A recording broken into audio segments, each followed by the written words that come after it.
हिंदू भी है सारे और गुरु नानक साहब अगर शुरू तो ही कहे ना तो सब दे सांझे ने वो इस करके सांझे ने कि चौहवर ना को दे उपदेश नानक उस पंडित को सदा दे सूरी बाणी ये कहती है कलाम यह कहता है कि सारे उपदेश एक अल्लाह का देना है किसी को सिख या मुसलमान या हिंदू नहीं बनाना है। अज वो नगर कीर्तन का मतलब यह है कि सारे अल्लाह ताला का जो नाम है वो तकसीम करो और प्यार तकसीम करो। हाँ जी अगों हम नगर कीर्तन जरा वा अगे जा रहा वा ननकाना साहब तो बाहर निकलने लगा शुरू हो चला सारा। सो आओ तुहानूं लाइव जड़ा वा ये विखाते रहांगे जिवें तुसीं वेख रहे हो बच्चे किड्डे खूबसूरत ते पंज प्यारे ते अपना नगर कीर्तन की सारी तैयारी जिहड़ी है इस टाइम मुकम्मल है ते हौली हौली तुहानूं विखाते चलांगे जिहड़े जिहड़े भी इवेंट आउणगे या जिस तरह अगे तुरते जावांगे कोशिश करांगे तुहानूं लाइव विखाउण दा।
झंडे ने काम करना ना यार उधर भी आ जाओ खड़े हो जाओ बैठो प्रॉपर इसे बैठो ऐसे में जगह नहीं मिले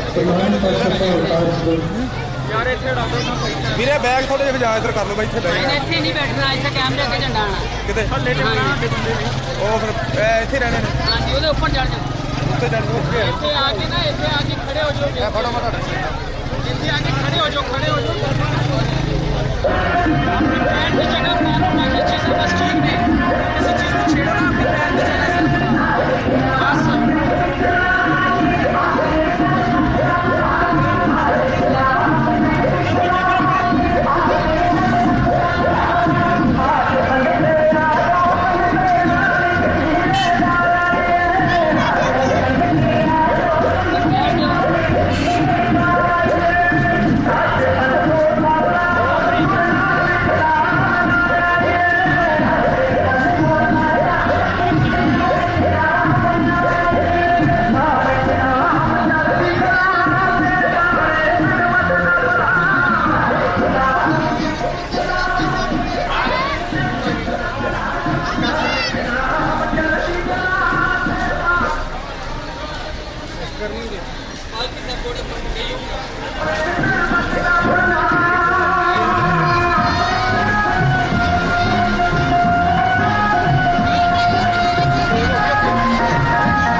ਜਹਾਜ਼